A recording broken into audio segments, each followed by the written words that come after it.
तो चलिए, good evening दोस्तों। Good evening. स्वागत है जीके जीएस ग्रुप डिस्कशन में। Thank you. तो आज का टॉपिक है फिजिक्स और केमिस्ट्री में। Yes. ठीक है, फिजिक्स में 500 से और केमिस्ट्री में भी 500 से 75 तक। ठीक है, तो पहले स्टार्ट करते हैं फिजिक्स का हम लोग। तो चलिए, पहला क्वेश्चन है, किसी पदार्थ पर डैश कार्य करने के बावजूद भी उसके आकार में कोई परिवर्तन न होने के गुण को क्या कहा जाता है? दो डैश है। ठीक है, पहला क्या बोले, किसी पदार्थ में डैश कार्य करने के बावजूद भी उसके आकार में परिवर्तन न होने के गुण को डैश कहते हैं। ठीक है, तो किसी भी पदार्थ में अगर हम बल लगा रहे हैं तो बल लगाने के बाद कार्य करने के बावजूद भी अगर वो कोई परिवर्तन नहीं हो रहा, इसका मतलब वो दृढ़ता है। जैसे दीवार पर दे रहे हैं जोर, लेकिन अगर वो तटस्थ है, मतलब रुका हुआ है, तो वो क्या हो गया? दृढ़ता। नेक्स्ट नॉमरिकल आ गया, 15 केजी द्रव्यमान का एक पिंड 5 मीटर प्रति सेकंड स्क्वायर की गति से गतिमान कर रहे, तो कार्य पर बल बराबर क्या होगा? बल निकालना है। त्वरण दिया हुआ है, द्रव्यमान दिया हुआ है, बल बराबर सूत्र क्या होता है? द्रव्यमान गुना त्वरण। ठीक है, तो 15 गुना 5 75। अब जब बल निकाल रहे तो इसका एसआई क्या हो जाएगा? न्यूटन हो जाएगा, तो 75 न्यूटन इसका आंसर हो जाएगा। ठीक है, वहीं दूसरा दिया है नॉमरिकल, किसी वस्तु के संवेग में 0.02 सेकंड से 10 केजी मीटर पर सेकंड से परिवर्तन होता है, तब कार्य क्या हो? कार्य पर बल क्या होगा? बल निकालना है। समय दिया हुआ है और संवेग दिया हुआ है। 0.02 समय दिया हुआ है और 10 केजी मीटर पर सेकेंड। 10 केजी मीटर पर सेकेंड संवेग दिया हुआ है, यानी कि द्रव्यमान और वेग दिया हुआ है। द्रव्यमान और वेग दिया हुआ है, तो बाय कर देंगे समय बाय समय। ठीक है, तो संवेग बटे समय बराबर क्या हो जाएगा? बल। क्या हो जाएगा? बल।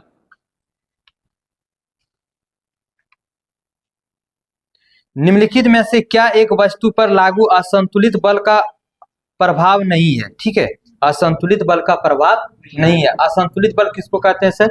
जिसमें दोनों का बल समान ना हो, किसी का अधिक तो किसी का कम हो, उसे असंतुलित बल कहेंगे। ठीक है, तो बताइएगा, पहला ऑप्शन है एक वस्तु की गति में परिवर्तन होना, दूसरा ऑप्शन है एक वस्तु की गति में दिशा में परिवर्तन होना, एक वस्तु की गति में परिवर्तन का कारण नहीं बनना, एक वस्तु के स्थिर अवस्था में परिवर्तन होना। गति का परिवर्तन ना होना।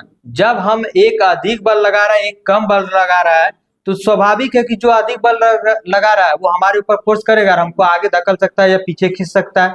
तो वहां तो परिवर्तन सब चीज में होगा। क्या इसमें परिवर्तन होगा? तो गति में होगा, अवस्था में भी हो सकता है। ठीक है, और दिशा में भी परिवर्तन हो सकता है।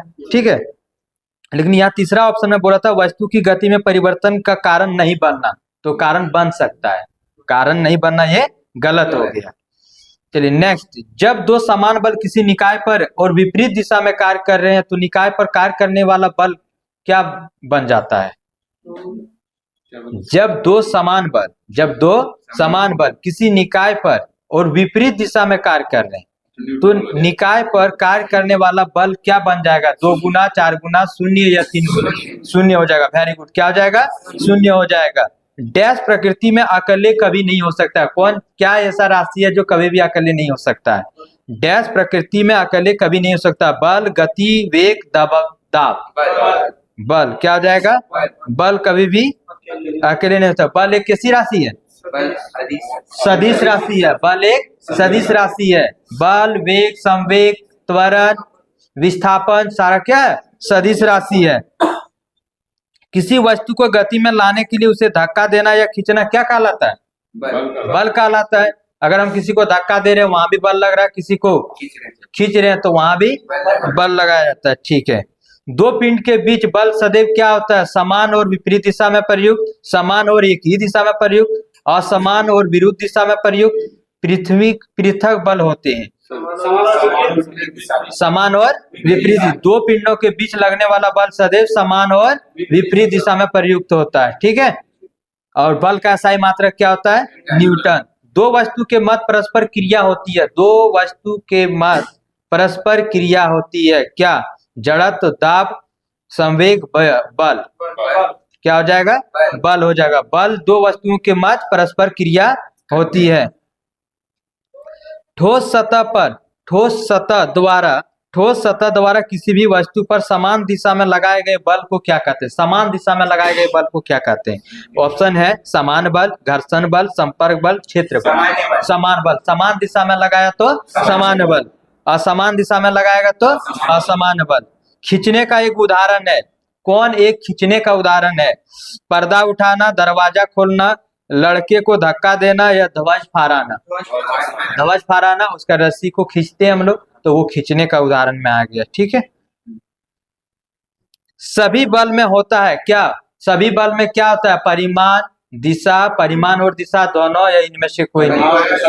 परिमाण और दिशा दोनों, क्योंकि जिसमें परिमाण और दिशा होगा वो सदिश राशि कहलाएगा। क्या कहलाएगा? सदिश राशि। और बल एक क्या है? सदिश राशि है, जिसका SI मात्रक न्यूटन होता है, जिसका SI मात्रक न्यूटन होता है। एक न्यूमेरिकल आएगा, एक कार 72 किलोमीटर प्रति घंटा से चल रही है। ब्रेक लगाने के बाद इसे रुकने में 4 सेकंड लगती है। यदि कार का द्रव्यमान 1000 है तो ब्रेक द्वारा लगाए गए बल का परिमाण क्या होगा? ठीक है। तो इस तरह का क्वेश्चन में सबसे पहले हमको क्या निकालना होगा? ये निकालना होगा, क्योंकि द्रव्यमान तो मिल गया हमको। ठीक है, द्रव्यमान मिल गया, कितना है? 1000 किलोग्राम। 1000 किलोग्राम। ठीक है, 1000 किलोग्राम है। अब यहाँ से घंटा को मीटर प्रति सेकंड में बदल करके वहां से प्रारंभिक और अंतिम वेग को घटा करके क्या करेंगे? अंतिम में प्रारंभिक को घटा करके समय से भाग देंगे, तो क्या हो जाएगा? त्वरण। त्वरण से फिर इसको गुना कर देंगे, हो जाएगा। चलिए, किसी वस्तु पर कार्य करने वाले गुरुत्व बल को डैश के रूप में जाना जाता है। किसी वस्तु पर कार्य करने वाले गुरुत्व बल को डैश के रूप में जाना जाता है? द्रव्यमान, आवेग, त्वरण या भार? भार। ठीक है, किसी वस्तु पर कार्य करने वाले गुरुत्व बल को भार के रूप में जाना जाता है, क्योंकि बल और भार दोनों का क्या होगा? समान होगा। ठीक है।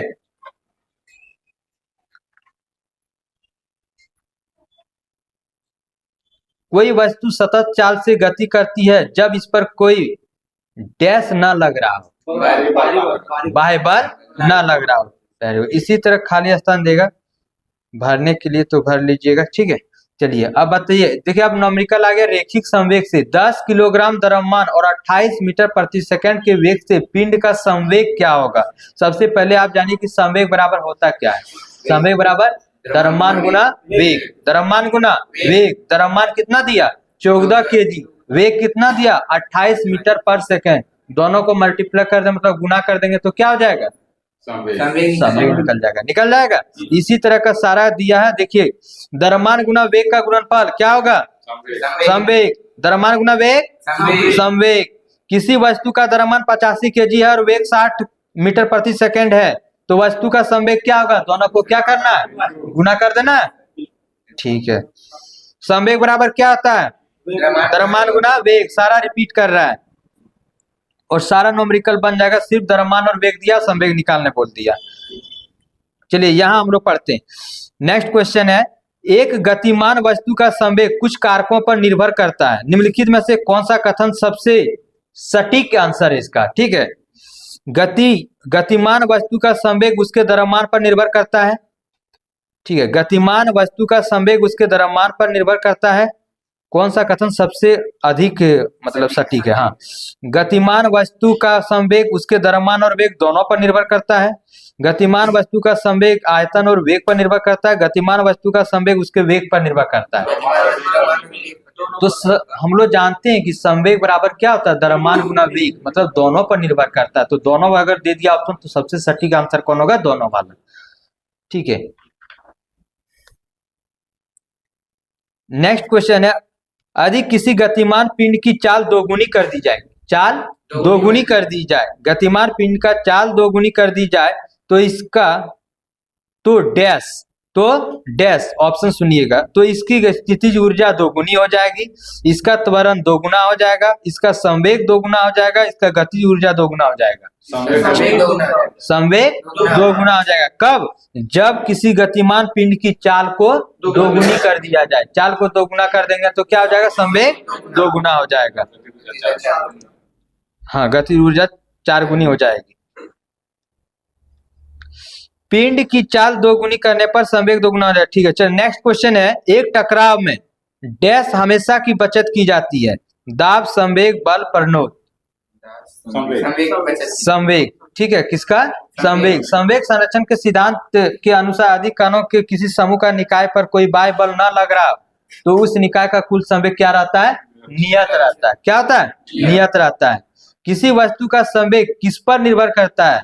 द्रव्यमान और वेग दोनों पर। द्रव्यमान और वेग दोनों पर। रेखीय संवेग बराबर क्या होगा? द्रव्यमान गुना वेग, द्रव्यमान गुना आयतन, बल गुना ऊंचाई, चाल गुना भार। द्रव्यमान गुना वेग।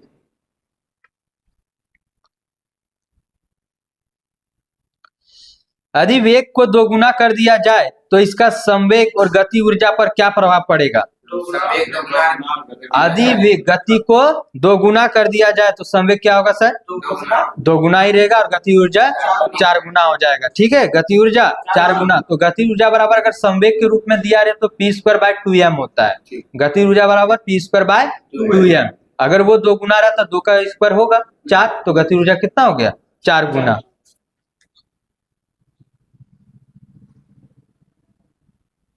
रॉकेट का उड़ान भरना किस नियम पर आधारित है? ठीक है, न्यूटन के गति के तृतीय नियम या फिर संवेग संरक्षण के नियम पर आधारित है रॉकेट का उड़ना। ठीक है, एक क्वेश्चन और छूटा है, बताइएगा। हल्के और एक भारी पिंड की गति ऊर्जा समान है। गति ऊर्जा समान है तो इनमें से किसका संवेग अधिक होगा? भारी का। किसका संवेग अधिक होगा? भारी का, क्योंकि उसका अगर द्रव्यमान होगा तो उसका क्या होता है? क्या बोला कि हल्के और भारी पिंड में गति ऊर्जा समान है, गति ऊर्जा को समान रखे।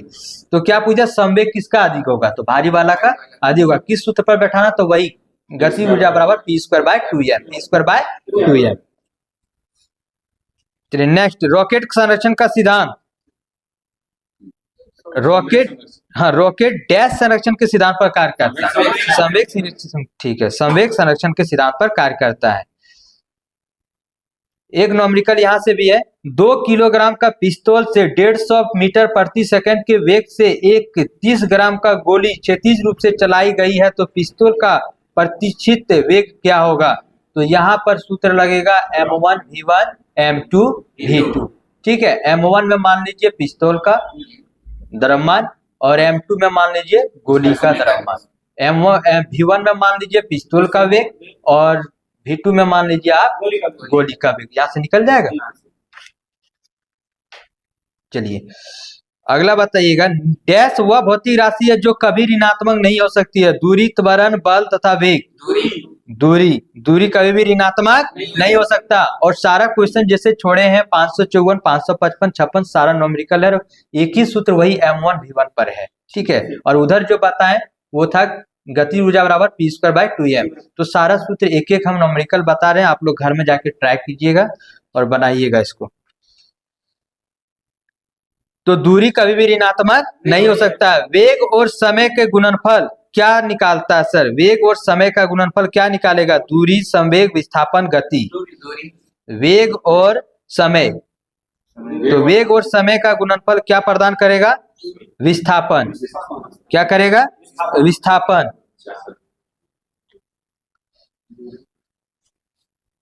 क्योंकि हम लोग जानते हैं वेग बराबर क्या होता है? विस्थापन बटे समय। विस्थापन बटे समय, और जब वेग और समय दे दिया तो विस्थापन नहीं हो जाएगा।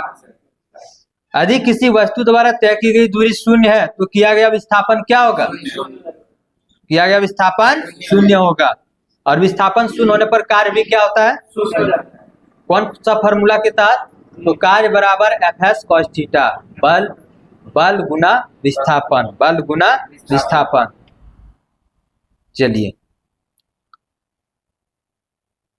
नेक्स्ट बताइएगा। जब एक पर्यवेक्षक या सापेक्ष समय के साथ वस्तु की स्थिति लगातार बदलती जा रही है तो कहा जाता है कि, ऑप्शन सुनिएगा, वेग 0 वेग से जा रहा है, वह गतिशील है, कुछ दूरी तय करेगा, या आराम स्थिति में है।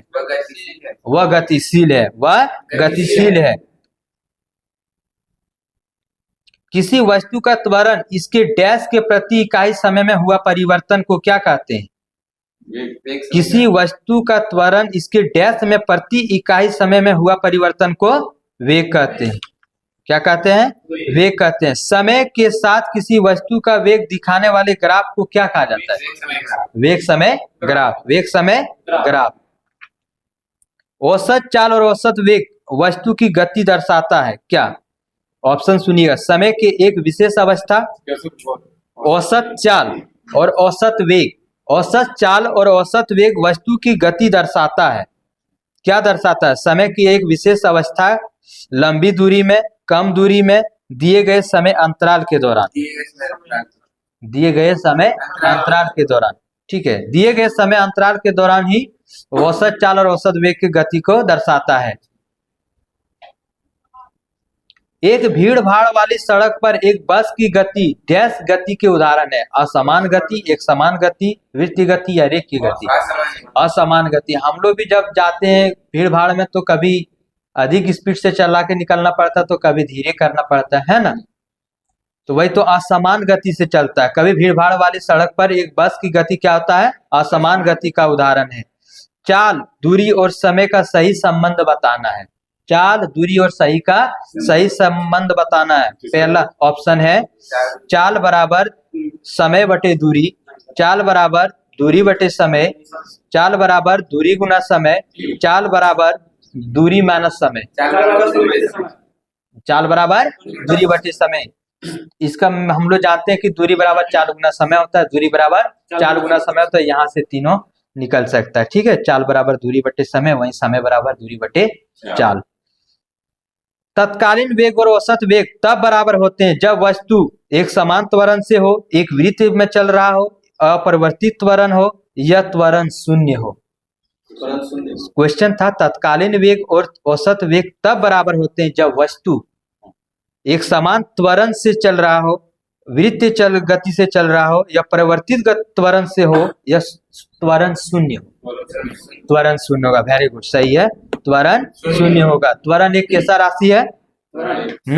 सदिश राशि है। त्वरण एक सदिश राशि है। विस्थापन के परिवर्तन दर को क्या कहा जाता है? विस्थापन के परिवर्तन के दर को क्या कहा जाता है? परिवर्तन के दर वेग कहा जाता है। विस्थापन के परिवर्तन के दर को वेग कहते हैं। वेग का सही मात्रक मीटर प्रति सेकंड, वहीं विस्थापन का मीटर। न्यूनतम दूरी को विस्थापन कहते हैं ना सर, तो दूरी तो मीटर में ही मापेगा। चलिए, किसी निर्देशित दिशा में किसी वस्तु की गति को क्या कहा जाता है? किसी निर्दिष्ट दिशा में, ठीक है, किसी वस्तु की गति को क्या कहा जाता है? गति, वेग, विस्थापन, चाल। वेग कहा जाता है क्योंकि वेग एक सदिश राशि है और सदिश को दिशा चाहिए, ठीक है। चलिए, बहुत अच्छा। निम्न में से कौन सा मात्रा चाल के साथ इसकी गति दिशा करती है? चाल के साथ निर्दिष्ट करती है, ठीक है। संवेग, विस्थापन, बल या वेग? वेग। वेरी गुड, वेग, ठीक है। फिजिक्स का अंतिम क्वेश्चन है समय के साथ विस्थापन में परिवर्तन की दर को क्या कहा जाता है? वेग कहा जाता है। चलिए, तो फिजिक्स क्लियर हो गया। अब हम लोग चलते हैं केमिस्ट्री में। केमिस्ट्री 500 से जो है सर उसमें अभी क्रियाशीलता वाला है, सक्रियता, ठीक है। ये आप जब आप पढ़े होंगे पीडीएफ तो दिमाग में तुरंत आ गया होगा कि ये 9 या 10 का किताब, ठीक है। वहां क्या दिया था सर? बस इतने कॉलम में सारा आंसर आपको आज मिलेगा। इतने कॉलम में, कॉलम का कहने का अर्थ है कि अभिक्रियाशीलता के अनुसार इसको अवरोही क्रम में सजाया गया। पहले किस क्रम में सजाया गया? इसको अवरोही क्रम में सजाया गया। तो ये नोट कर लीजिएगा आप लोग, ठीक है। अगर अभी नहीं करते हैं तो बाद में वीडियो को पॉज करके आप लोग नोट कर लीजिए। पहला सबसे अभिक्रियाशील धातु पोटेशियम। कौन है? पोटेशियम। पोटेशियम के बाद सोडियम, पोटेशियम के बाद सोडियम, सोडियम के बाद कैल्शियम, कैल्शियम के बाद मैग्नीशियम, मैग्नीशियम के बाद एल्युमिनियम, ठीक है। क्या क्या बोल दिए? Potassium, sodium, calcium, magnesium, aluminium. Aluminium के बाद हो जाएगा आयरन, जिंक। अच्छा, जिंक हो जाएगा, ठीक है। जिंक, जिंक के बाद आयरन, जिंक के बाद आयरन, ठीक है। आयरन हो गया। अब आ जाएगा आयरन हो गया। आयरन के बाद टीन, टीन के बाद सीसा। फिर से एक बार देखते हैं हम लोग, ठीक है। Potassium, sodium, potassium, sodium, calcium, magnesium, aluminium, ठीक है। यहां तक तो याद हो गया। अब आएगा जिंक। क्या आ जाएगा? जिंक। जिंक के बाद आयरन, आयरन के बाद टीन, टीन के बाद सीसा। ये हाइड्रोजन की अपेक्षा अधिक अभिक्रियाशील था, हाइड्रोजन की अपेक्षा अधिक अभिक्रियाशील था। अब हाइड्रोजन से कम, तो अब अगर देखा जाए तो सीसा के बाद कौन आ गया? हाइड्रोजन। हाइड्रोजन के बाद आप देखेंगे हम लोग इससे कम, तो इससे कम में कौन आ जाएगा? कॉपर। क्या आ जाएगा? कॉपर। मरकरी, जिसको पारा बोलते हैं, ठीक है, मरकरी, पारा, फिर सिल्वर, फिर गोल्ड, सिल्वर, गोल्ड। तो सबसे कम अभिक्रियाशील कौन हो गया? गोल्ड। अब इसको सजाएं तो किस क्रम में सजाएं? अवरोही क्रम में सजाएं। और एक चीज और याद इसमें रखिएगा कि जो विस्थापित करेगा ना, कभी भी जो अभिक्रियाशील अगर अधिक है, जैसे अधिक पोटेशियम है, तो वो सोडियम के साथ कभी भी विस्थापित नहीं कर सकता। अगर जिंक के ऊपर में जितना है वो वहां से अभी विस्थापित कर सकता है, लेकिन जिंक के नीचे जितना अभिक्रियाशील है उससे कभी विस्थापित नहीं करेगा। इस तरह का भी क्वेश्चन बनेगा, ठीक है।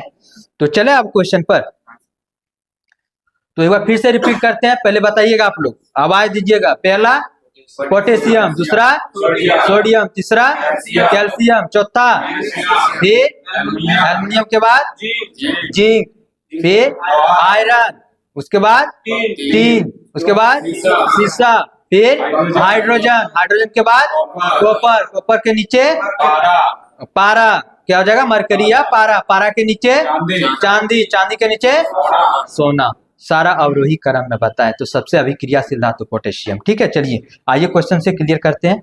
निम्नलिखित में से कौन सी धातु एल्युमिनियम से कम अभिक्रियाशील धातु है? ऑप्शन सुनिए, sodium, magnesium, zinc, calcium.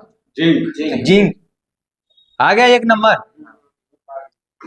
Clear हो गया ना। चलिए नेक्स्ट, निम्नलिखित में से कौन सा धातु विद्युत अपघटन द्वारा प्राप्त की जाती है? विद्युत अपघटन द्वारा प्राप्त की जाती है। यहाँ भी एक है सर कि विद्युत अपघटन द्वारा, इसमें अधिकतर अगर ऑप्शन में देखिएगा ना, तो यहाँ से देखिएगा कि जो सबसे ज्यादा अभिक्रियाशील धातु है, जैसे पोटेशियम, सोडियम, कैल्शियम, मैग्नीशियम, सब हो गया ना, तो ये सबको विद्युत अपघटन द्वारा ही प्राप्त किया गया है, ठीक है, विद्युत अपघटन द्वारा प्राप्त किया गया है। तो निम्नलिखित में से कौन से धातु विद्युत अपघटन द्वारा प्राप्त किया गया है? ऑप्शन है सोडियम, मैग्नीशियम, एल्युमिनियम, सोना, चांदी, मैग्नीशियम, सोना, जिंक, सोडियम, मैग्नीशियम, तांबा, एल्युमिनियम। पहला ऑप्शन जान गए ना, जो सबसे अधिक अभिक्रियाशील है विद्युत अपघटन, तो सोडियम, मैग्नीशियम, एल्युमिनियम। क्लियर हो गया। चलिए निम्नलिखित में से कौन सा कथन सही नहीं है? बताइएगा। अभिक्रियाशीलता श्रेणी में सबसे ऊपर स्थित धातु उनके यौगिक के विद्युत अपघटनीय अपचयन द्वारा प्राप्त किया गया है। क्या ये सही है? ध्यान दिए सर, फिर से निम्नलिखित में से कौन सा कथन सही है, ये कौन सा कथन सही नहीं है, ये बताना है, ठीक है। तो हम अभी बताएं कि जितना भी अधिक अभिक्रियाशील वाला है वो विद्युत अपघटन अपचयन द्वारा प्राप्त किया है, ठीक है। पहला ऑप्शन है अभिक्रियाशीलता श्रेणी में सबसे ऊपर स्थित धातु उनके यौगिक के विद्युत अपघटनीय अपचयन द्वारा प्राप्त किया जाता है। सही है? सही है। अभिक्रियाशीलता श्रेणी का सूची जिसमें धातु को उनकी अभिक्रियाशीलता के अवरोही क्रम में व्यवस्थित किया गया है। क्या ये सही है? सही है। अभिक्रियाशीलता श्रेणी में मध्य में जो बीच में जो स्थित है वो धातु अल्प अभिक्रियाशील धातु है। क्या ये भी सही है? और एक लास्ट ऑप्शन है अभिक्रियाशीलता श्रेणी में पोटेशियम सबसे कम अभिक्रियाशील धातु है। ये गलत है क्योंकि सबसे अधिक पोटेशियम है। और देखिए सर, इधर सबसे कम, इधर सबसे अधिक, तो बीच वाला जो धातु रहेगा वो अल्प मात्रा में आएगा, ठीक है। तो हम लोग यहाँ से आंसर दे पा रहे हैं अभी, ठीक है। चलिए नेक्स्ट क्वेश्चन है, निम्नलिखित में से कौन सा धातु सर्वाधिक अभिक्रियाशील है? सबसे अधिक अभिक्रियाशील है निम्न में से बोला तो ऑप्शन सुनिए, magnesium, zinc, copper, iron. Magnesium कौन हो जाएगा? मैग्नीशियम। वेरी गुड, इसी तरह एकदम आंसर आना चाहिए। चलिए जब लवण, हाँ एक यहाँ भी भूल गए थे हम ना, चलिए यही क्लियर करते हैं। जब लवण जल का विद्युत अपघटन होता है तो कैथोड पर कौन सी गैस निकलती है? यहाँ दो चीज आएगा सर, एक एनोड और एक कैथोड। जब कैथोड पर होगा ना, लवण जल जब कैथोड पर अभिक्रिया करेगा तो वो हाइड्रोजन गैस देगा। कौन सा गैस देगा? Hydrogen gas. लेकिन जब एनोड पर करेगा तो क्लोरीन गैस देगा। कौन सा गैस देगा? Chlorine gas. प्लस पे देगा H+। हाँ, तो इसमें से प्लस कौन हो गया? एनोड प्लस हो गया, कैथोड माइनस हो गया। मतलब कैथोड पर जाता हाँ, कैथोड पर देगा हाइड्रोजन, है, कैथोड पर। ठीक है, और एनोड पर क्या देगा, प्लस जो रहता है वो क्लोरीन गैस देगा, ठीक है। सोडियम क्लोराइड की जल विलयन के विद्युत अपघटन के दौरान क्रमशः एनोड और कैथोड पर निम्न में से कौन सा गैस उत्पन्न होते हैं? आरआरबी ग्रुप डी 22 में पूछा गया था, तो लिखा ऑप्शन में एनोड पर क्लोरीन गैस, कैथोड पर हाइड्रोजन गैस। सही है, यही सही है, ठीक है। एनोड पर क्लोरीन गैस, कैथोड पर हाइड्रोजन गैस। इनमें से कौन सी धातु अभिक्रियाशीलता श्रेणी में सबसे कम अभिक्रियाशील धातु है? कॉपर, चांदी, सोना, पारा। सोना, बहुत अच्छा। निम्नलिखित में से अवरोही क्रम में सजाएं अभिक्रियाशीलता के अनुसार, ठीक है। पोटेशियम, सोडियम, जिंक, पारा, कॉपर, तांबा, सॉरी चांदी, कॉपर, चांदी।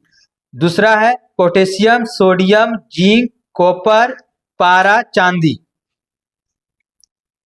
तो ये हमको लगता है सजा दीजिएगा, ठीक है। ऐसे ऑप्शन में सुनिएगा, फिर सुनिएगा कि बीच में क्या बोले सर, ठीक है। तो इसका सही आंसर है, फिर से सही आंसर इसका क्या, हम लोग जो याद किए वही करते हैं, ठीक है। पहला पोटेशियम, दूसरा सोडियम, तीसरा कैल्शियम, चौथा मैग्नीशियम, पांचवा एल्युमिनियम, फिर क्या आ जाएगा जिंक के बाद आयरन के बाद टीन के बाद सीसा के बाद हाइड्रोजन के बाद कॉपर के बाद मरकरी के बाद चांदी, उसके बाद सोना। क्लियर है, जो देगा सजा लेंगे हम लोग। धातु की अभिक्रियाशीलता श्रेणी के अनुसार इनमें से कौन सा धातु सबसे कम है? तो वही पूछ रहा है, जस्ता, सीसा, लोहा, मैग्नीशियम। तो कौन हो जाएगा? जस्ता, सीसा, लोहा, मैग्नीशियम। सीसा हो जाएगा, टीन के बाद सीसा आता है ना। विद्युत अपघटन विधि द्वारा NOH सोडियम हाइड्रोक्साइड के निर्माण में किस विलयन का उपयोग किया जाता है? किस विलयन का उपयोग किया जाता है? तो देखिए, विद्युत अपघटन विधि द्वारा सोडियम हाइड्रोक्साइड के साथ किस विलयन का प्रयोग किया जाएगा? तो अभी बताएं कि लवण जल। हाँ, लवण जल को हम लोग विद्युत अपघटन करते हैं, तो ऑप्शन में देगा NaCl दे सकता है, या फिर ऑप्शन में क्या दे सकता है, लवण जल दे सकता है, ठीक है। तो आंसर हो जाएगा लवण जल। विद्युत का उपयोग करके जल के ऑक्सीजन और हाइड्रोजन गैस के रूप में अपघटन की प्रक्रिया को क्या कहते हैं? जल का किण्वन, जल का आयनीकरण, जल का विद्युत अपघटन, या जल का अपघटन? जल का विद्युत अपघटन, जल का विद्युत अपघटन। घटती हुई प्रतिक्रिया क्रम के व्यवस्थित आम धातुओं को इस प्रकार से जाना जाता है, घटती हुई, ठीक है। घटती हुई को क्या जाना जाता है? तो प्रवाह तत्व, इलेक्ट्रोलिक अपचयन, या गतिविधि श्रृंखला, या प्रतिक्रियात्मक। तो गतिविधि श्रृंखला, ये सब हम लोग थोड़ा नहीं अगर समझ में आ रहा तो रट लीजिए, ठीक है। गतिविधि श्रृंखला को क्या कहता है? जो घटते क्रम अवरोही बताए ना, वो अवरोही क्रम को और क्या नाम से जाना जाएगा? गतिविधि श्रृंखला। चलिए नेक्स्ट क्वेश्चन है, निम्नलिखित धातु में से सबसे अधिक प्रतिक्रियाशील धातु कौन है? कैल्शियम, निकेल, एल्युमिनियम, सीसा। कैल्शियम। कौन है? कैल्शियम। एनोडाइजिंग प्रक्रिया से किस अम्ल का उपयोग किया? एनोडाइजिंग प्रक्रिया में किस अम्ल का उपयोग किया जाता है? तो सल्फ्यूरिक अम्ल। किसका? तनु सल्फ्यूरिक अम्ल का उपयोग एनोडाइजिंग प्रक्रिया में किया जाता है। नेक्स्ट क्वेश्चन है, निम्न धातु में से कौन से धातु आयरन क्लोराइड से लोहे को विस्थापित करेगा? निम्न में से कौन से धातु आयरन मतलब लोहा क्लोराइड से लोहे का विस्थापन करेगा? सीसा, चांदी, टीन, जस्ता। कौन करेगा? जस्ता। हम क्या बताएं कि लोहे से जितना नीचे है वो उससे विस्थापित कभी नहीं करेगा, उससे ऊपर वाला ही करेगा। तो यहाँ पूछा कौन विस्थापित करेगा ना। हाँ, कौन विस्थापित करेगा? तो जस्ता कहाँ है? ऊपर है, तो वो करेगा। चलिए, और इसी तरह क्वेश्चन मिलेगा। हाँ, मिला है। चलिए, फिर वही सेम है, लोहे वाला ही, लोहा के अलग। चलिए, जल मिश्रित HCl के साथ प्रतिक्रिया नहीं करती है। जल मिश्रित HCl के साथ प्रतिक्रिया नहीं करती है। कौन? तो देखिए, magnesium, zinc, copper, aluminium. HCl का कहने का अर्थ है सर क्या? हाइड्रोजन है ना, तो हाइड्रोजन से जो नीचे होगा वो नहीं करेगा, ठीक है, वो नहीं करेगा। ऑप्शन ऑप्शन है magnesium, zinc, copper, aluminium. Oxygen, zinc, copper, aluminium. Copper नहीं करेगा क्योंकि वो हाइड्रोजन से नीचे है। ठीक है। डैश धातु केवल विद्युत अपघटन द्वारा निकाला जाता है। कौन सा धातु केवल विद्युत अपघटन द्वारा निकाला जाता है? ऑप्शन है एल्युमिनियम, जिंक, आयरन, तांबा। एल्युमिनियम। ठीक है। लोहे को जंग से बचाने के लिए किसका उपयोग किया जाता है? जिंक का उपयोग किया जाता है। ठीक है। और जो प्रक्रिया को क्या कहते हैं? जस्तीकरण। चलिए अम्ल क्षार में आते हैं अब हम लोग, अम्ल क्षार और लवण। देखिए अम्ल क्षार को भी स्टार्ट करने से पहले कुछ बता देते हैं। जैसे अम्ल का क्या होता है, सबसे पहले हम लोग 3 वैज्ञानिक देखें। किसका कौन कौन देखते हैं? अर्हेनियस, लॉरी और लुईस। ठीक है। अर्हेनियस, लॉरी और लुईस, ये तीनों क्रम में याद रखिए क्योंकि हम बार बार वैज्ञानिक का नाम नहीं लेंगे। ठीक है। पहला है अर्हेनियस, दूसरा है लॉरी, तीसरा है लुईस। तो अर्हेनियस के अनुसार अम्ल वह पदार्थ है जो H+ आयन देता है, वहीं क्षार OH- देता है। लॉरी के अनुसार अम्ल वह पदार्थ है जो प्रोटॉन को प्रदान करता है, प्रोटॉन को प्रदान करता है, और वहीं क्षार ग्रहण करता है। प्रोटॉन को क्या करता है? ग्रहण करता है। अब लुईस के अनुसार अम्ल वह पदार्थ है जो इलेक्ट्रॉन के निर्जन जोड़ी को ग्रहण करता है, वहीं क्षार क्या करता है? त्याग करता है। ये तीनों कंप्लीट हो गया। अम्ल का स्वाद कैसा होता है? खट्टा। क्षार का स्वाद कैसा होता है? कड़वा होता है। ठीक है। वही पूछा जाएगा कभी कभी कि अधातु का ऑक्साइड कैसा होता है? अम्लीय होता है। और धातु का ऑक्साइड कैसा होता है? क्षारीय होता है। ठीक है। अब हम लोग आते हैं अम्ल। ठीक है। अम्ल में अम्ल का पीएच मान 7 से कम, क्षार का पीएच मान 7 से अधिक। अम्ल को बांटा गया 3 भाग में। अम्ल को 3 भाग में बांटा गया। पहला क्या? हाइड्रोजन और ऑक्सीजन की उपस्थिति में 2, एक ऑक्सी अम्ल और एक हाइड्रा अम्ल। वहीं हाइड्रोजन के मतलब त्यागने का प्रकृति में, ठीक है ना, हाइड्रोजन आयन के अनुसार बांटा गया है 2, एक प्रबल और एक दुर्बल, और एक सांद्र और तनु के अम्ल में बांटा गया है। ठीक है। विलयन के आधार पर 2, एक सांद्र और एक तनु। यहाँ देख लिया हम लोग। तो ऑक्सी अम्ल और हाइड्रा अम्ल क्या होता है? तो ऑक्सी अम्ल वैसा अम्ल जिसमें ऑक्सीजन और हाइड्रोजन के अतिरिक्त एक अन्य तत्व, ऑक्सीजन और हाइड्रोजन उपस्थित के अतिरिक्त एक अन्य तत्व है, उसे ऑक्सी अम्ल कहते हैं। जैसे HNO3, हाइड्रोजन, ऑक्सीजन और एक नाइट्रोजन। ठीक है। वहीं हाइड्रा क्या हो जाएगा? हाइड्रा जिसमें ऑक्सीजन अनुपस्थित हो। ठीक है। चलिए दोनों हो गया क्लियर। प्रबल क्षार और दुर्बल क्षार। प्रबल क्षार जो ज्यादा हाइड्रोजन आयन दे, दुर्बल क्षार जो कम, दुर्बल अम्ल जो ज्यादा हाइड्रोजन। हाइड्रा वैसा अम्ल जो जिसमें ऑक्सीजन की अनुपस्थिति हो। हाँ, ऑक्सीजन की अनुपस्थिति मतलब उसमें ऑक्सीजन नहीं पाया जाएगा, उसको क्या कहेंगे? हाइड्रा अम्ल। और ऑक्सी अम्ल क्या हो गया? जिसमें हाइड्रोजन ऑक्सीजन पाएगा ही पाएगा और एक अतिरिक्त तत्व पाएगा, उसी को क्या कहेंगे? ऑक्सी अम्ल। क्लियर है? वहां प्रबल और दुर्बल देख लिए, और क्वेश्चन में सारा क्लियर होगा। और डिटेल्स इसका प्ले लिस्ट में रखा हुआ है। एसके सर का जो है साइंस पढ़ाए हुए हैं, 2-3 बार पढ़ाए हैं अम्ल, क्षार, लवण। तो वो जाके देख लीजिएगा और अच्छा से क्लियर हो जाएगा किसे अम्ल कहते हैं, किसे क्षार कहते हैं, किसे लवण कहते हैं। लेकिन यहाँ हम शॉर्ट और संक्षेप में बता रहे हैं सारा। ठीक है। तो कहाँ थे हम लोग? अम्ल के बारे में बात कर रहे थे। तो अम्ल का सारा हो गया। तो कुछ उदाहरण देखते हैं कि प्रबल अम्ल क्या है। ठीक है। प्रबल अम्ल क्या हो गया? जैसे HCl, सल्फ्यूरिक अम्ल और नाइट्रिक अम्ल।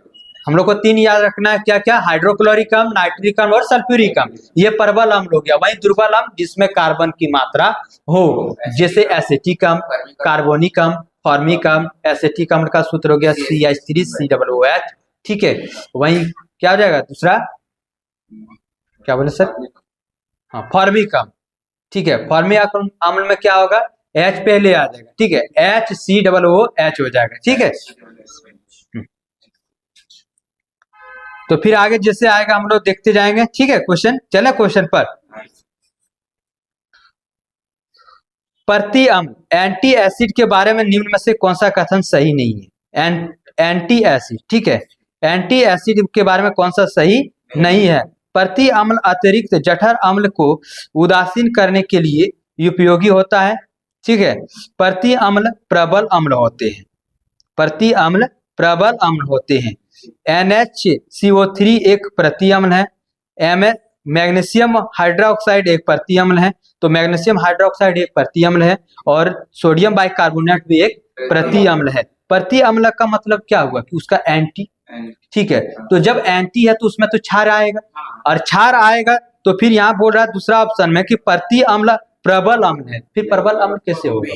नहीं, तो यही गलत है, यही गलत है, ठीक है। नेक्स्ट, समानता अधातु का ऑक्साइड कैसा होता है? समानता ऑक्साइड का हाँ, समानता धातु का ऑक्साइड कैसा होता है? अम्लीय होता है, वहीं धातु क्षारीय होता है। निम्न में से कौन सा एक दुर्बल अम्ल है? ठीक है, दुर्बल अम्ल है, ठीक है। CHCl, CH3COOH, H2SO4, HNO3, H2CO3, H2SO3। तो यहाँ हम लोग देखे सर, दो में आया C, किसमें किसमें आया? तो CH3COOH में आया, और एक आया H2CO3। तो ये दोनों दुर्बल अम्ल हो जाएगा, क्योंकि हम लोग बताएं दुर्बल अम्ल का क्या है? जिसमें कार्बन का मात्रा हो, ठीक है। सभी एसिड के लिए आम तत्व क्या है? सभी अम्ल में क्या पाया जाएगा? हाइड्रोजन। सभी अम्ल में क्या पाया जाएगा? Hydrogen, very good. सभी एसिड समान रूप से पाया जाने वाला तत्व हाइड्रोजन। प्रबल अम्ल के विलयन में डैश होते हैं, क्या होते हैं? ज्यादातर आयन होते हैं, ज्यादातर अणु होते हैं, ज्यादातर पानी होते हैं, ज्यादातर आयन होते हैं। अभी हम बताएं कि जो जल में घुलकर, पूरी तरह जल में घुलकर अधिक से अधिक हाइड्रोजन आयन प्रदान करे उसे प्रबल अम्ल कहते हैं। जो आंशिक रूप से जल में घुले और वो कम हाइड्रोजन प्रदान करे वो दुर्बल अम्ल होता है। क्लियर है? चलिए नेक्स्ट, गलत को पहचाने, गलत को पहचाने। H2SO4 सल्फ्यूरिक एसिड का प्रयोग पेट्रोलियम के परिष्करण में सल्फर और अन्य यौगिक को हटाने के लिए किया जाता है। सही है, बिल्कुल। सोडियम हाइड्रोक्साइड की मूल प्रकृति हाइड्रोजन के आयनों की उपस्थिति के कारण है। सोडियम हाइड्रोक्साइड है क्या? वो क्षारीय है। मूल प्रकृति हाइड्रोजन के आयनों की उपस्थिति हम होगा। हम बोले अम्ल वह पदार्थ है जो H+ आयन दे, क्षार वह पदार्थ है जो OH- दे। यहाँ H आयन दे रहा है तो इसका मतलब क्षार के साथ कभी H आयन देगा? नहीं देगा। इसका मतलब ये क्या हो गया? गलत हो गया, ठीक है। H+ आयन अम्ल प्रदान करता, ना कि क्षारीय। कॉपर सल्फेट का जल विलयन। कॉपर सल्फेट, सबसे पहले जानिए कॉपर सल्फेट है क्या? अम्ल की क्षार है। कॉपर सल्फेट क्या है सर? क्या है? अम्ल है। कॉपर सल्फेट क्या है? अम्ल है। कॉपर सल्फेट अम्ल का घोल है। तो बताइएगा यह लिटमस पत्र को किस रंग से किस रंग में कर देगा? नीले को लाल कर देगा, वेरी गुड, नीले को लाल कर देगा। प्रबल अम्ल के संबंध में निम्नलिखित में से कौन सा कथन गलत है? प्रबल अम्ल के बारे में, प्रबल अम्ल अन्य पदार्थों के साथ बहुत तेजी से अभिक्रिया करता है, ठीक है। कौन सा कथन गलत है बोलना? जैसे प्रबल अम्ल अन्य पदार्थों से, पहला ऑप्शन है प्रबल अम्ल अन्य पदार्थों के साथ बहुत तेजी से अभिक्रिया करता है, जैसे धातु से, ठीक है। दूसरा ऑप्शन है हाइड्रोक्लोरिक अम्ल, सल्फ्यूरिक अम्ल और नाइट्रिक अम्ल एक प्रबल अम्ल है, सही है। अम्ल वह रासायनिक पदार्थ है जिनका स्वाद नमकीन होता है, गलत हो गया ना। इसका स्वाद कैसा होता है? खट्टा। देखिएगा कभी कभी आएगा सर क्षार का, क्षार में थोड़ा नाम चेंज करता है। क्या नाम चेंज करेगा? कभी देगा ऑप्शन में तीखा, तो कभी देगा कड़वा, तो कभी देगा कसेला। तो तीन चीज, क्या क्या? कड़वा, तीखा, कसेला, सब क्षारी का स्वाद है। किसका है? क्षारी का स्वाद है। सभी खनिज अम्ल एक प्रबल अम्ल है, ये भी सही है। सभी खनिज अम्ल एक प्रबल अम्ल है, तो वही था कि अम्ल का स्वाद नमकीन नहीं बल्कि खट्टा होता है। वे अम्ल जिनमें हाइड्रोजन के साथ ऑक्सीजन के अतिरिक्त अन्य अधात्विक तत्व कहलाते हैं क्या? ऑक्सीयम। क्या कहलाते हैं? ऑक्सीयम। वे अम्ल जिसमें ऑक्सीजन अनुपस्थित हो उसे कौन सा अम्ल कहते हैं? हाइड्राम। क्लियर है? एक सांद्र अम्ल को तनु करने के लिए हमें क्या करना चाहिए? एक सांद्र अम्ल को तनु करने के लिए हमें क्या करना चाहिए? उसमें क्षार मिलाना चाहिए। अगर ऑप्शन के अनुसार देखा जाए तो तनु अम्ल में पानी, सांद्र अम्ल में पानी, पहले अम्ल में पानी और फिर पानी में अम्ल, पानी में सांद्र अम्ल, पानी अम्ल में हल्का सा सांद्र अम्ल मिलाएंगे तो वो तनु अम्ल का मिल जाएगा। वहीं अगर सांद्र अम्ल में हम पानी को देंगे तो वो अभिक्रिया कर लेगा। ठीक है। इनमें से कौन सा पदार्थ गैस्ट्रिक अम्ल का एक संघटक के रूप में पेट में नहीं स्रावित होता है? पोटेशियम क्लोराइड, सल्फ्यूरिक अम्ल, हाइड्रोक्लोरिक अम्ल, सोडियम क्लोराइड। सल्फ्यूरिक अम्ल, ये से भी सल्फ्यूरिक अम्ल कहाँ पाया जाता है? बैटरी में। बैटरी का पानी पेट में जाएगा, कपड़ा जब जला देता है तो पेट को क्या करेगा वो? ठीक है ना। चलिए, सोना को घोल सकता है, सोना को घोल सकता है कौन सा? एक्वारिजिया। एक्वारिजिया किसका मिलके बना होता है सर? HCl से बनता है 3 HCl और अम्ल का 1 भाग। हाँ ठीक है, HNO3 का 1 भाग और HCl का 3 भाग। Very good sir.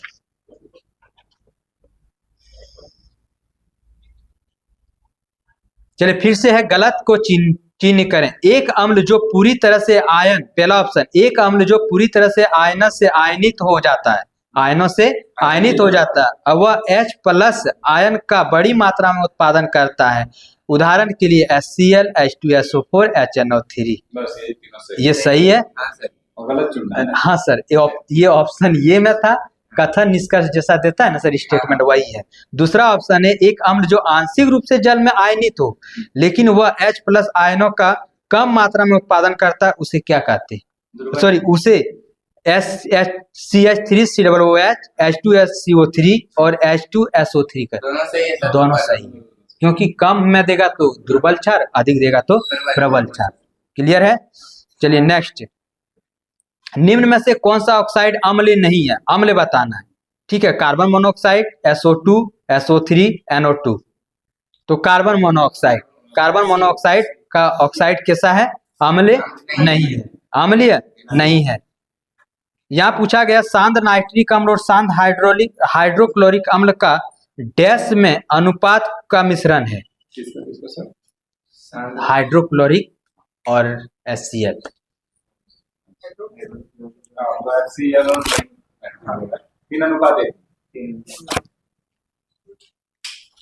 कितना है सर? पहले क्या बोले हम?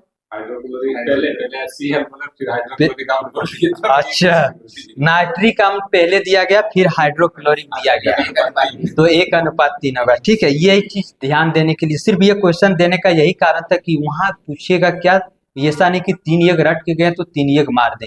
अगर नाइट्रिक अम्ल पहले किया, हाइड्रोक्लोरिक अम्ल बाद में किया तो 1:3 हो जाएगा। क्लियर है? चलिए, बहुत अच्छा, ये सारा स्टेटमेंट। चलिए अब यहाँ नेक्स्ट, निम्नलिखित में से कौन सा एक अम्ल का गुण नहीं है? अम्ल का गुण नहीं है। अम्ल का स्वाद खट्टा होता है, अम्ल का स्वाद कड़वा होता है।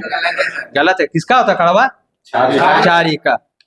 ठीक है, म्यूरेटिक अम्ल का वैज्ञानिक नाम क्या है? कौन बता सकते हैं? म्यूरेटिक अम्ल का हाइड्रोक्लोरिक अम्ल। Very good. म्यूरेटिक अम्ल का नाम क्या है? वैज्ञानिक नाम हाइड्रोक्लोरिक।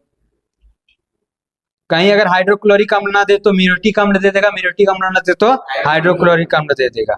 चलिए, निम्न में से कौन सा विलयन पीएच पेपर को नीला कर देता है? क्षार का पीएच मान 7 से अधिक। टूथपेस्ट में कौन सा टूथपेस्ट प्रकृति समानता डैश होता है? अम्लीय, क्षारीय, नमकीन, सॉरी अम्लीय, क्षारीय, उदासीन, क्षारीय। मिल्क ऑफ मैग्नीशिया में डुबोने पर पीएच पेपर का रंग हल्का नीला हो जाता है, तो यह दर्शाता है कि मिल्क ऑफ जो मैग्नीशिया है वो क्या है? दुर्बल क्षार, क्योंकि यहाँ बोला हल्का, जब हल्का बोलते तो फिर वो दुर्बल होगा। ठीक है, नेक्स्ट, मिल्क ऑफ मैग्नीशिया। हाँ तो क्या हो जाएगा? Magnesium oxide, hydroxide, magnesium MgOH2। ठीक है, धातु ऑक्साइड समानतः डैश प्रकृति के होते हैं। धातु जो है ऑक्साइड कैसा होता है? धातु क्षारीय होता है, और अम्लीय कौन होता है? अधातु। चलिए बताइएगा, निम्न में से कौन सा क्षारीय नहीं है? क्षारीय नहीं है। Sodium hydroxide, potassium hydroxide, calcium hydroxide, sulphuric acid. Sulphuric acid क्षारीय नहीं है। चलिए, क्षार जो क्षारीय है वह किस रंग को किस रंग में बदल देता है? लाल को नीला में बताइएगा। तो मिथाइल ऑरेंज को अम्ल कौन सा रंग में परिवर्तित करता है? पीला में। मिथाइल ऑरेंज अम्ल पूछे तो अम्ल लाल करता है, क्षारीय पीला करता है। फिनोप्थेलिन अम्ल रंगहीन रखता है, वो कोई रंग में परिवर्तन नहीं करता, लेकिन क्षार गुलाबी में बदल देता है। तो बताइए लिटमस पेपर का रंग उदासीन में कैसा होता है? बैंगनी कलर। Very good. ये तीनों क्वेश्चन इंपॉर्टेंट है, बैठा लीजिए एकदम दिमाग में। चलिए नेक्स्ट क्वेश्चन, क्षार के संबंध में निम्न में से कौन सा सही नहीं है? लाल लिटमस को नीला कर देगा, क्षार सही है? सही है। यह जल अथवा द्रव विलयन को OH माइनस आयन प्रदान करता है? सही है। इनका स्वाद कसेला होता है? सही है। नीले को लाल कर देता है? गलत है। अम्ल नीले को लाल करता है, ना कि क्षारीय। क्षार लाल को नीला कर देता है। निम्नलिखित में से कौन सा कथन क्षार के संबंध नहीं है? स्वाद खट्टे होना, संक्षरक होना, स्वाद में कसेले होना। ए नंबर खट्टा नहीं होगा ये। चलिए वही चीज बार बार रिपीट हो रहा है, ठीक है। निम्नलिखित में से कौन सा विकल्प अन्य विकल्पों से भिन्न है? ठीक है, sulphuric acid, hydrochloric acid, CH3COOH और मैग्नीशियम हाइड्रोक्साइड। सारा प्रबल और दुर्बल अम्ल था तीनों, दो प्रबल एक दुर्बल अम्ल थे, मतलब कहने का अर्थ है ये तीनों अम्ल है, एक क्षारीय है, तो क्षारीय को साइड कर देना है। आजकल ऐसा क्वेश्चन रीजनिंग में भी मिलेगा। निम्न में से क्षार के गुणों के संबंध में कौन सा कथन गलत है? कौन सा कथन गलत है? चलिए पढ़ लेते हैं, लास्ट क्वेश्चन पढ़ेंगे, फिर इसी तरह का दिया है। नीले को लाल करना, क्षार का कड़वा स्वाद होता है, क्षार छूने से मुलायम होता है, क्षार विलयन में बिजली संचालित करता है। नीले से लाल करता है, गलत है, शुरू में ही गलत हो गया, ठीक है। चलिए आते हैं लवण, ठीक है। लवण क्या होता है सर? अम्ल और क्षार को मिलाने पर जो प्राप्त होता है वही लवण तथा जल प्राप्त होता है, ठीक है। जिससे हम अगर कहें तो प्रबल अम्ल के रूप में HCl और प्रबल क्षार के रूप में NaOH, सोडियम हाइड्रोक्साइड। अगर दोनों के साथ अभिक्रिया कराएंगे तो क्या निकलेगा? NaCl प्लस जल, NaCl प्लस H2O, लवण तथा जल, ठीक है। अब क्वेश्चन बताइएगा आप लोग, इनमें से कौन सा अम्ल क्षार युग्म अमोनिया क्लोराइड का लवण उत्पादन करेगा? इसमें से ऑप्शन से ही आप छांट सकते हैं। जब अमोनिया क्लोराइड बोल दिया, इसका कहने का अर्थ कि अमोनिया भी उसमें प्रेजेंट हो और क्या बोलते हैं क्लोराइड भी, हाँ क्लोरीन भी प्रेजेंट हो। चलिए देखते हैं, पहला ऑप्शन में H2SO4 NaOH होगा? नहीं। दूसरा ऑप्शन है HNO3 NH4OH, नहीं। HCl NH4OH, यही होगा। चौथा ऑप्शन है HCl NOH, ठीक है। तो NOOH है तो यहाँ सोडियम हाइड्रोक्साइड है, अमोनिया का ही चर्चा है नहीं, तो इसीलिए ऑप्शन सी। हम लोग यहाँ ऐसे भी मार सकते हैं ना, रटने की जरूरत भी नहीं है। चलिए दूसरा में देखिए, कंफ्यूजन दूर हो जाएगा। वे अम्ल और क्षार कौन से हैं जो sodium hydrogen carbonate, sodium hydrogen carbonate, ठीक है, का निर्माण करते हैं? पहला है HCl NaOH, H2CO3 NOH, तीसरा ऑप्शन है HCl NaCl, चौथा ऑप्शन है H2CO3 और N2CO3। हाँ सर, ठीक है, सामने रहेगा तो दूसरा ऑप्शन है H2CO3 और NOOH। दो को दिया था H2CO3 वाला, लेकिन वहां दो कार्बोनेट दे दिया था, तो दो कार्बोनेट वाला नहीं होगा, क्योंकि यहाँ मांगा है सोडियम हाइड्रोजन कार्बोनेट, ठीक है। तो जब H2CO3 और NaOH को अभिक्रिया कराएंगे तो सोडियम कार्बोनेट एंड हाइड्रोजन मिल जाएगा हमको, ठीक है। सोडियम हाइड्रोजन कार्बोनेट NaCO3 प्राप्त होगा। चलिए वाशिंग सोडा क्या है? एक उदासीन लवण है, एक क्षारीय है, एक अम्लीय है, या एक क्षारीय लवण है? एक क्षारीय लवण है वाशिंग सोडा। वाशिंग सोडा का सूत्र क्या था? वाशिंग सोडा का बता सकते हैं? Na2CO3 × 10H2O, Na2CO3 × 10H2O किसका है? वाशिंग सोडा का। सोडियम क्लोराइड के जल विलयन को क्या कहा जाता है? सोडियम क्लोराइड लवण कहा जाता है। NaCl को साधारण नमक के नाम से NaCl। क्षार तथा अम्ल डैश जल तथा गैस बनाता है, क्षार तथा अम्ल डैश लवण तथा जल बनाता है, क्षार तथा अम्ल लवण और गैस बनाएगा, क्षार तथा लवण और जल बनाएगा। क्लियर है? समान रूप से एक उदासीनी अभिक्रिया को किस रूप में लिखा जाता है? तो प्लस जल प्रवाह जो हमारा अभी बताएं कि एक प्रबल अम्ल और प्रबल क्षार को मिलाने से जो हमारा क्या निकला, NaCl प्लस H2O, तो किस अभिक्रिया? तो उदासीनीकरण अभिक्रिया द्वारा, ठीक है, क्योंकि दोनों लड़ते रह गया, बराबर में ही रह गया, है ना, दोनों प्रबल था। तो केमिस्ट्री का भी क्लास मतलब टॉपिक यहाँ समाप्त होता है, ठीक है। अब करंट का क्लास लेंगे।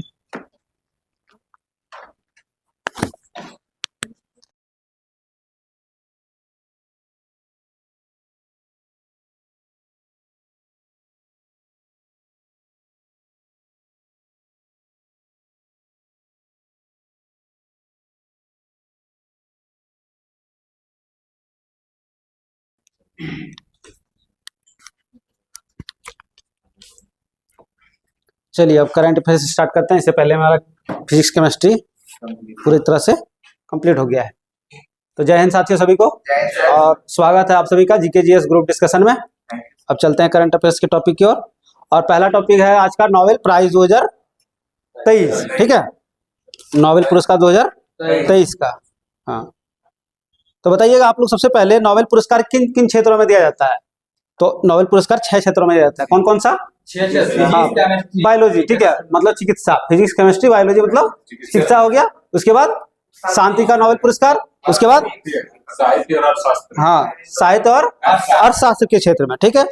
तो बताइएगा सबसे पहला क्वेश्चन है, चिकित्सा के क्षेत्र में किसे नोबेल प्राइज मिला है? चिकित्सा के क्षेत्र में नाम बताना आप लोग को। तो नाम है कैटालिन कारिको, ठीक है, कैटालिन कारिको। किस देश का है? अमेरिका नहीं, ये हंगरी का है, ठीक है। ये कहाँ का है? हंगरी का, जिसको चिकित्सा के क्षेत्र में दिया गया है, ठीक है। एक तो और नाम है, क्या नाम है उसका? विसमैन, ठीक है। विसमैन कहाँ के है? तो अमेरिका के, ठीक है, जिसको चिकित्सा के क्षेत्र में नोबेल पुरस्कार दिया गया। वहीं बताइएगा भौतिकी के क्षेत्र में भौतिकी में 3 आदमी को मिला है। किसको किसको मिला है? एक फ्रैंक क्राइस को मिला है, फ्रैंक क्रॉस, ठीक है। उसके बाद एनी हुल, ठीक है, जो पियरे ऑगस्टिनी, ठीक है। तो ये तीनों कौन कौन सा देश का है? तो क्रॉस जो है, फ्रैंक क्रॉस, वो हंगरी का, ठीक है, कहाँ का है? हंगरी का। और एनीएल जो है वो कहाँ का है? फ्रांस का, ठीक है, कहाँ का है? फ्रांस का। और पियरे जो है ट्यूनिसिया का है, ठीक है, कहाँ का है? ट्यूनिसिया का। वहीं बताइएगा रसायन क्षेत्र में, रसायन क्षेत्र में नोबेल पुरस्कार कौन कौन? 3 को मिला है सर। एक तो लुइस अब्रेस, हाँ, लुइस ब्रस, ई ब्रस। उसके बाद होता है एलेक्सी एकिमो, ठीक है, और एक तो मोंगी जी, मोंगी जी एलेक्सी, हाँ, मोंगी जी एक एलेक्सी है, और एक लुइस ब्रस, ठीक है। और ये तीनों से कौन, जैसे लुइस ब्रस वो कौन सा देश का है? तो अमेरिका का, बहुत अच्छा। उसके बाद एलेक्सी कहाँ का है? रूस का, रूस का। और जो मोंगी है वो कहाँ का है? वो है फ्रांस का, ठीक है, जिसको कौन सा क्षेत्र में मिला है नोबेल प्राइज? रसायन का क्षेत्र में, ठीक है, कौन सा क्षेत्र में? रसायन क्षेत्र में। बताइएगा शांति का नोबेल पुरस्कार, शांति का नरगिस मोहम्मदी, क्या नाम है? नरगिस मोहम्मदी, ठीक है। ये कौन सा देश का है? ईरान का, ठीक है। नरगिस कहाँ का है? ईरान का। इसको कौन सा क्षेत्र में मिला है नोबेल पुरस्कार? शांति क्षेत्र में, बहुत अच्छा। वहीं बताइएगा क्लाउडिया गोल्डिन, ठीक है, क्लाउडिया गोल्डिन को किस क्षेत्र में नोबेल प्राइज मिला है? अर्थशास्त्र क्षेत्र में, जो किस देश के हैं? अमेरिका के, ठीक है, कहाँ के हैं? अमेरिका के। अगला बताइएगा जॉन ओलाफ हॉस, ठीक है, जॉन ओलाफ हॉस को किस क्षेत्र में नोबेल पुरस्कार? साहित्य क्षेत्र में, ठीक है, कौन सा क्षेत्र में? साहित्य क्षेत्र में। जो कहाँ के रहने वाले हैं? नॉर्वे, ठीक है, कहाँ के? नॉर्वे। वही बताना आप लोग को, जो शांति का नोबेल पुरस्कार है वो कहाँ से दिया जाता है? नॉर्वे की राजधानी ओस्लो से। और बाकी जो है 5 ठो वो कहाँ से? स्वीडन की राजधानी स्टॉकहोम से, ठीक है। इसमें बताइएगा आप लोग, जैसे शांति का नोबेल पुरस्कार है, उसका कार्य बता सकते हैं? कौन सा कार्य के लिए दिया गया है? हाँ, उसमें दिया ईरान में महिलाओं के उत्पीड़न के खिलाफ लड़ाई के लिए, ठीक है। ईरान में महिलाओं के साथ जो उत्पीड़न हुआ उसके खिलाफ लड़ाई के लिए, ठीक है। वहीं बताना आप लोग को रसायन क्षेत्र में जो दिया गया है नोबेल प्राइज, वो किस कार्य के लिए दिया गया है? तो क्वांटम डॉट की खोज के लिए, ठीक है। कौन सा? क्वांटम डॉट की खोज के लिए। चलिए अब आते हैं, इसमें और कुछ ऐसा नहीं है, ये भी करना है क्या? बताइएगा वर्ष 2023-24 की सौंदर्य प्रतियोगिता के बारे में, ठीक है। वर्ष 2023-24 की सौंदर्य प्रतियोगिता के बारे में वही बताना है आप लोगों को। क्वेश्चन पहला है मिस इंडिया वर्ल्ड वाइड 2024 किसे? ध्रुवी पटेल, ठीक है। कौन सा देश का है? अमेरिका के, ठीक है। हाँ, ध्रुवी पटेल अमेरिका के, जिसको मिस इंडिया वर्ल्ड वाइड 2024 क्या हुआ? ध्रुवी पटेल, ठीक है। अगला बताना है मिस वर्ल्ड 2024 किसे मिला है? हाँ, क्रिस्टीना प्लिस्कोवा, ठीक है, जो किस देश का है? चेक गणराज्य का, ठीक है। क्या नाम है? क्रिस्टीना प्लिस्कोवा, किस देश का है? चेक गणराज्य का, जो मिस वर्ल्ड 2024 का खिताब जीता है। अगला बताना है मिस अमेरिका 2024 मिस अमेरिका 2024 किसे मिला है? मेडिसन मार्क्स, किसे मिला है? मेडिसन मार्क्स। कौन सा देश? अमेरिका, ठीक है। मेडिसन मार्क्स अमेरिका। वही बताना है मिस यूनिवर्स 2023 72वां किसे मिला है? मिस यूनिवर्स 2023 किसे मिला है? सेनिस प्लासियोस, ठीक है। सेनिस प्लासियोस, जो किस देश का है? निकारागुआ, ठीक है। कहाँ का है? निकारागुआ। बताना है मिस दीवा यूनिवर्स 2023 किसे मिला है? हाँ, श्वेता, ठीक है। दीवा यूनिवर्स श्वेता शारदा, जो कहाँ की रहने वाली है? मुंबई, महाराष्ट्र की, ठीक है। अगला बताना है मिस यूएस किसे मिला है? सवाना को, ठीक है। यूएस सवाना को। अगला बताना है मिस अर्थ इंडिया 2023 किसे मिला है? हाँ, प्रियान, ठीक है। प्रियान सेन, पूरा नाम प्रियान सेन, जो कहा किस राज्य का है? राजस्थान का रहने वाली है। क्या नाम है? मिस अर्थ इंडिया से मिला है। अगला बताना है मिस इंटरनेशनल इंडिया किसे? प्रवीणा अंजना, ठीक है, जो कहा किस राज्य की? राजस्थान की। प्रवीणा अंजना, राजस्थान। बताना है फेमिना मिस इंडिया किसे मिला है? नंदिनी गुप्ता, ठीक है। किसे मिला है? नंदिनी गुप्ता। किस राज्य की? राजस्थान की। चलिए, अब अगला है शांति स्वरूप भटनागर पुरस्कार 2022, ठीक है। शांति स्वरूप भटनागर पुरस्कार 2022। बताना है जीव विज्ञान के क्षेत्र में किसे मिला है? जीव विज्ञान के हाँ, अश्विनी, शोभा रेड्डी और अश्विनी, हाँ, सुब्बा रेड्डी और अश्विनी कुमार। सुब्बा रेड्डी, अश्विनी कुमार, किस क्षेत्र में? जीव विज्ञान, ठीक है, बायोलॉजी के क्षेत्र में। अगला बताना है रसायन विज्ञान के क्षेत्र में। इसमें मिला है एक तो बीजू नाम है और एक तो मेती, ठीक है। पूरा नाम है अक्तू बीजू और देवव्रत मेती, ठीक है। देवव्रत मेती और अक्तू बीजू, जिसको रसायन क्षेत्र में मिला है। अगला बताइएगा पृथ्वी, वायुमंडल और ग्रह विज्ञान क्षेत्र में बीमल मिश्रा। क्या नाम है? बीमल मिश्रा। कौन सा क्षेत्र में? पृथ्वी, वायुमंडल और ग्रह विज्ञान क्षेत्र में बीमल मिश्रा। अगला बताना है इंजीनियरिंग विज्ञान क्षेत्र में किसे मिला है? भटनागर पुरस्कार दीप्ति रंजन साहू, ठीक है। रजनीश कुमार, दीप्ति रंजन, रजनीश कुमार, इंजीनियरिंग विज्ञान क्षेत्र में दीप्ति रंजन और रजनीश कुमार। बताना है गणित विज्ञान क्षेत्र में हाँ, अपूर्वा खरे और नीरज, ठीक है, नीरज कयाल, अपूर्वा खरे और नीरज कयाल, गणित विज्ञान क्षेत्र में। बताना है औषधि विज्ञान क्षेत्र में, औषधि विज्ञान क्षेत्र में दीप गांगुली, ठीक है, दीप्यमान गांगुली। क्या नाम है? दीप्यमान गांगुली। कौन सा क्षेत्र? औषधि विज्ञान, ठीक है, औषधि विज्ञान में दीप्यमान गांगुली। बताना है भौतिक विज्ञान, फिजिक्स में वासुदेव दास गुप्ता, ठीक है। क्या नाम है? वासुदेव दास गुप्ता और अनिंद दास, ठीक है, वासुदेव दास, अनिंद दास, वासुदेव दास, अनिंद दास। किसमें मिला है? भौतिक विज्ञान क्षेत्र में। कौन सा क्षेत्र में? भौतिक विज्ञान क्षेत्र में। अब बताना है 77वां बाफ्टा पुरस्कार 2024, ठीक है, 77वां बाफ्टा पुरस्कार 2024। बताना इसमें सर्वश्रेष्ठ फिल्म का अवार्ड किसे मिला है? ओपेनहाइमर, ठीक है, किसे मिला है? ओपेनहाइमर, बाफ्टा पुरस्कार ओपेनहाइमर।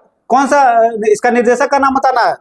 क्रिस्टोफर नोलन, जिसको सर्वश्रेष्ठ निर्देशक का भी अवार्ड मिला है। किसे? Christopher Nolan. क्या नाम है? Christopher Nolan. बताना है सर्वश्रेष्ठ अभिनेता, हाँ, ठीक है, मर्फी। क्या नाम है उसका? मर्फी। कौन? सिलियन मर्फी, ठीक है, सिलियन मर्फी, सर्वश्रेष्ठ अभिनेता। वही बताना है सर्वश्रेष्ठ अभिनेत्री एमा स्टोन, ठीक है, एमा स्टोन, सर्वश्रेष्ठ अभिनेत्री एमा स्टोन। अब आते हैं साहित्य अकादमी पुरस्कार 2023, ठीक है, साहित्य अकादमी पुरस्कार 2023। तो बताना है इसमें अंग्रेजी भाषा में किसे मिला है साहित्य अकादमी पुरस्कार? अंग्रेजी भाषा में नीलम शरण गौर। किसे मिला है? नीलम शरण गौर, ठीक है। वही बताना है हिंदी में हिंदी भाषा में संजीव को, ठीक है, हिंदी में संजीव को किस उपन्यास के लिए? मुझे पहचानो, ठीक है, उपन्यास का नाम मुझे पहचानो। वहीं जो अंग्रेजी भाषा में उपन्यास है उसका रेक्यूम इन रागा जानकी, ठीक है, नाम रखना इसका याद रखना है, रागा जानकी। क्या याद रखना है? रागा जानकी, ठीक है, वो अंग्रेजी भाषा में। वहीं पे हिंदी में क्या है? मुझे पहचानो उपन्यास का नाम। किसे मिला है? संजीव को। बताना मैथिली भाषा में किसे मिला है? बासुकीनाथ झा। किसे मिला है? बासुकीनाथ झा। इसका कौन सा निबंध है? बोध संकेतन। बोध संकेतन कौन सी भाषा? मैथिली भाषा। बोध संकेतन मैथिली भाषा। वही बताना है उर्दू भाषा में किसे मिला है? नवाब शहर, ठीक है, नवाब शहर उर्दू भाषा में। तो इसमें बताना उपन्यास का नाम राजदेव की अमराई। राजदेव की अमराई कौन सी भाषा? उर्दू भाषा में राजदेव की अमराई। बताना है मलयालम भाषा में किसे मिला है साहित्य अकादमी पुरस्कार? रामकृष्णन। हाँ, रामकृष्णन को। किसे मिला है? रामकृष्णन को। तो कौन सी आलोचना है इसकी? मलयाला नोवेलिंटे, ठीक है, मलयाला याद रखना है। क्या रखना है? मलयाला, ठीक है। कौन सी भाषा में? मलयालम भाषा में। किसे मिला है? रामकृष्ण। हाँ, रामकृष्णन को। रामकृष्णन को। बताना है सिंधी भाषा में साहित्य अकादमी पुरस्कार किसे मिला है? विनोद आसुदानी, ठीक है, विनोद आसुदानी। तो इसका बताना है कविता का नाम हाथी पाकी दीजैन, ठीक है, हाथी पाकी दीजैन कौन सी भाषा में? सिंधी भाषा में, ठीक है, हाथी पाकी दीजैन। क्या नाम है इसका जो मिला है इसको? विनोद आसुदानी। बताना है तमिल भाषा में तो राजशेखरन, ठीक है, राजशेखरन कौन सी भाषा? तमिल भाषा में। उपन्यास का नाम बताइए। नीरवाजी पुडुबुम, ठीक है, हाँ, नाम रखना है नीरवाजी। क्या याद रखना है? नीरवाजी कौन सी भाषा? तमिल भाषा में। और किसे मिला है? राजशेखरन तमिल भाषा। बताना है तेलुगु भाषा में पतंजलि जी, ठीक है, पतंजलि शास्त्री। तेलुगु भाषा पतंजलि शास्त्री। इसका कहानी का नाम रामेश्वरम, ठीक है, रामेश्वरम। तो हो गया, यहाँ पे आज का टॉपिक कंप्लीट होता है करंट अफेयर्स में। और अगला टॉपिक जो रहेगा वो करंट अफेयर्स का जो टॉपिक है वो टेलीग्राम चैनल पे डाल दिया जाएगा, ठीक है। और टेलीग्राम, हाँ, बायोलॉजी का जो नेक्स्ट टॉपिक है वो भी आपको टेलीग्राम चैनल पे मिल जाएगा। आज के लिए इतना ही। जय हिंद साथियों सभी को।